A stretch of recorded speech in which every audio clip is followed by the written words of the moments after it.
1990, when $1,000 meant breathing room. $1,000 a month in 1990 didn't feel small. It didn't feel like a struggle. In fact, for a lot of people, it felt like something close to stability. Back then, money stretched differently. Prices hadn't run ahead of income yet. Rent in many places sat at levels that today would seem almost unreal. A small apartment didn't demand most of a paycheck. It left space for food, for bills, and even for a little bit of living. Groceries didn't feel like a constant calculation.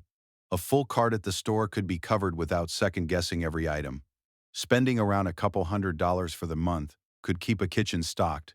That meant meals at home were predictable, reliable, and not something that caused stress every week. Gas prices sat just above $1 per gallon. Filling up a car wasn't something that required planning around payday. It was routine. It was expected. It was manageable.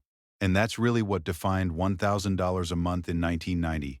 It handled the basics: rent, utilities, food, transportation. They could all fit inside that number without everything feeling tight. There was even room left over in many cases. Not a huge amount, but enough for small comforts. A night out, a purchase that wasn't strictly necessary, maybe even a little saved away. Emotionally, it felt steady. Not luxurious, not wealthy, but grounded. There was a sense that things were under control. Bills could be paid. Life could move forward without constant pressure. In today's terms, that same $1,000 would feel closer to more than double its value. That's how far its reach extended. It wasn't just money, it was coverage. It was independence for a single person. It was a starting point that didn't feel like a struggle. 2000, still manageable, but tightening. By the time 2000 arrived, that same $1,000 a month still held weight. But something had started to shift. Costs were rising, slowly but noticeably. Housing was beginning to climb, especially in growing cities. Rent didn't instantly break budgets, but it no longer felt as easy as it once did. The idea of living alone on that amount started to depend heavily on location. Groceries crept upward as well. What once felt comfortably affordable began requiring a bit more awareness. Spending a couple $100s still worked, but the margin for extras was shrinking. Gas prices edged higher too, moving toward the range where people began to notice. It wasn't painful yet, but it wasn't invisible either. The biggest difference wasn't just the numbers, it was the feeling. $1,000 still worked, but it demanded more attention. Budgeting wasn't optional anymore. It became something people had to think about, even if only lightly. Living alone on that amount started to look less certain. In many cases, sharing space became the smarter move. Splitting rent meant regaining some of that breathing room that had quietly faded. There were still ways to make it work. Essentials could still be covered. Food could still be bought without extreme sacrifice. But the cushion was thinner now. Unexpected expenses felt heavier. There was less room for mistakes. In terms of today's value, that $1,000 from 2000 would land somewhere below its 1990 strength. Still solid, still useful, but clearly losing ground. Emotionally, it felt modest. Not stressful for everyone, but no longer comfortable by default. It required awareness. It required small trade-offs. And for many, it marked the beginning of a shift, from stability toward careful management. At the same time, everyday life started asking for a bit more discipline without making a big announcement about it. Small decisions began to carry more weight, even if they didn't feel dramatic in the moment. Eating out wasn't as casual as before, and those quick, unplanned purchases slowly turned into things people thought twice about. Monthly bills became something to keep an eye on instead of something that could be paid without a second thought. Even entertainment started to shift, with more people choosing lower-cost options just to keep everything balanced. The idea of saving didn't disappear, but it became something that required intention rather than happening naturally at the end of the month. Credit cards quietly stepped into the picture for many, not always out of necessity but sometimes to smooth over tighter gaps. Subscriptions, services, and recurring costs began to stack up in ways that weren't as common before, subtly reshaping how money flowed each month. There was also a growing awareness of trade-offs, where choosing one thing often meant giving up something else. Travel, for example, started to feel less spontaneous and more planned, often depending on whether the numbers made sense. Even clothing purchases shifted toward practicality, with people focusing more on value than variety. The margin for error continued to shrink, making financial missteps feel more noticeable than they once did. Conversations around money became slightly more common, especially among friends trying to navigate similar situations. Financial comfort was no longer assumed, it was something that had to be maintained. There was also a growing difference between regions, where $1,000 could feel manageable in one place and stretch thin in another. This created a new layer of decision-making around where to live and work. Over time, routines adapted to fit this new reality, often without much resistance, but with clear awareness. The pace of spending slowed down in subtle ways, reflecting a shift toward caution. Discounts, deals, and sales started to matter a bit more than they used to. Even utility usage became something people paid attention to, trying to keep costs from creeping higher. The sense of financial identity also began to change, moving away from comfort and toward careful control. Long-term planning started to feel more important, even if it wasn't always easy to act on. There was a quiet understanding forming that money didn't stretch the way it once did, even if incomes looked similar on paper. This period didn't feel like a crisis, but it didn't feel effortless either. It sat somewhere in between, where things worked, but only with awareness. Over time, that awareness became a habit, shaping how decisions were made day to day. And while $1,000 still held value, it no longer carried the same confidence it once did. 2010, when $1,000 started feeling tight.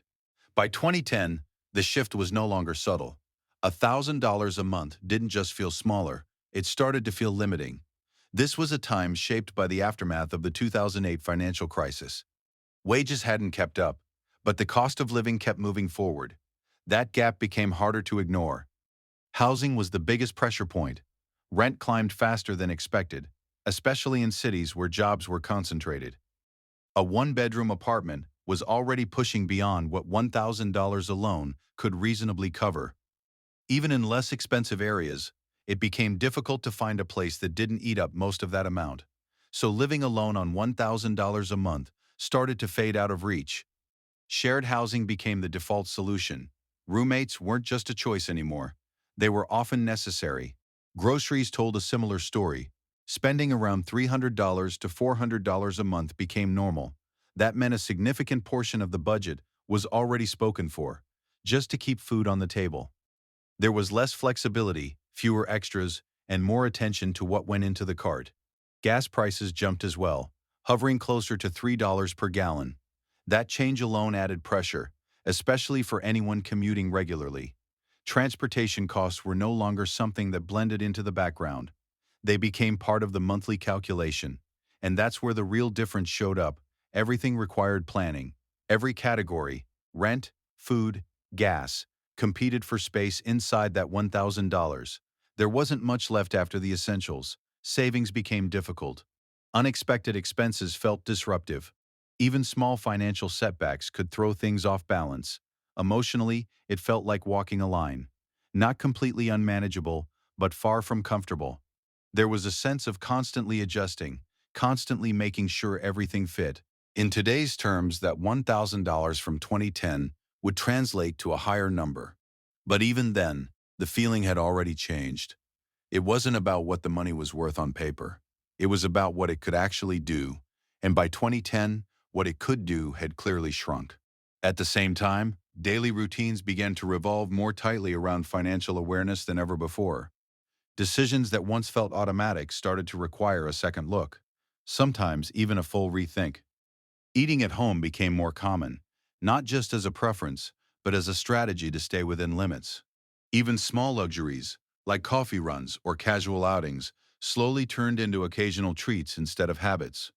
The idea of extra money started to fade, replaced by the idea of leftover money, and even that wasn't guaranteed.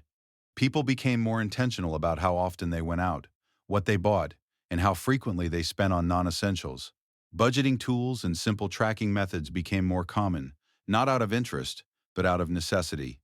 Bills were no longer just paid. They were monitored, timed, and sometimes delayed strategically to keep everything balanced. Subscription services and recurring expenses began to feel heavier, even if each one seemed small on its own. There was also a noticeable shift toward prioritizing needs over wants, with less room for impulse decisions. Financial conversations became more open, especially among those sharing living spaces and splitting costs. Planning ahead wasn't just smart, it became essential to avoid falling behind. Emergency savings, if they existed, were often minimal and carefully protected. Any unexpected expense, whether it was a repair or a medical bill, carried more weight than before. The idea of financial recovery after a setback started to take longer, adding to the sense of pressure. Even transportation choices began to shift, with people thinking more about fuel efficiency and overall cost. Discounts, coupons, and deals became part of regular spending habits rather than occasional finds. There was also a growing awareness of long-term financial limits, especially when thinking about larger goals. Big purchases required more planning, more saving, and often more compromise. The sense of financial independence became more closely tied to stability rather than freedom. Over time, this created a mindset where caution became second nature. Spending slowed down not just out of necessity, but out of habit. The margin for comfort continued to shrink, making even stable situations feel uncertain at times. There was also a stronger reliance on shared responsibility, whether through roommates, family, or partnerships. This period shaped a new financial mindset, one that focused less on ease and more on control.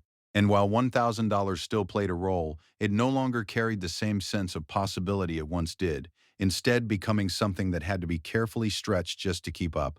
2024, when $1,000 isn't enough.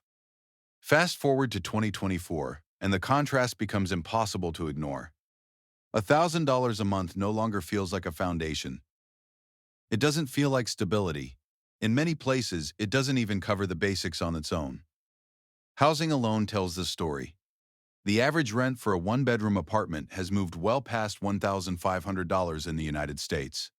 That means $1,000 doesn't even reach the starting line for living independently. It becomes a partial payment, not a full solution. Shared housing isn't just common, it's often required. Splitting rent is one of the only ways to make that number fit into real life. Groceries have climbed too, often landing between $400 and $600 a month depending on location and habits. That's nearly half, or more, of the entire $1,000 budget, just for food. And that's without adding in utilities, transportation, or any unexpected costs. Gas prices, often above $3.50 per gallon, add another layer. Commuting, running errands, even basic mobility all come with a noticeable cost attached. So what does $1,000 actually cover in 2024? It covers part of rent. It covers groceries maybe. It helps with bills. But on its own, it doesn't create independence. It doesn't create security. Instead, it usually exists as one piece of a larger puzzle, combined with other income sources, side jobs, or shared expenses. The emotional shift is clear. Where $1,000 once felt steady, now it feels limited. Where it once provided breathing room, now it requires constant balancing. It's not just about inflation, it's about how essential costs have outpaced everything else. Housing, food, and transportation have taken up more and more space, leaving less room for flexibility. And that changes the entire experience of money. The bigger picture. A slow shift over time.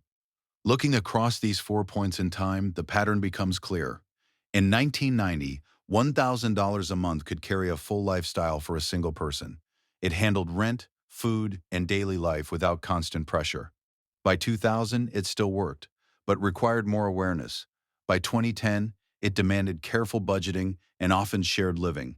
And by 2024, it struggles to stand on its own at all. The number didn't change, but what it could do changed completely. The biggest driver behind this shift has been housing. Rent has climbed faster than almost anything else, turning what used to be a manageable expense into the largest financial hurdle. At the same time, everyday costs like groceries and transportation have steadily increased, tightening the margins even further. Wages, in many cases, haven't kept pace with these changes. That gap has reshaped what enough looks like. So when looking at $1,000 across these decades, it's not just a story about money. It's a story about how life itself has become more expensive. $1,000 a month once meant stability. It meant independence.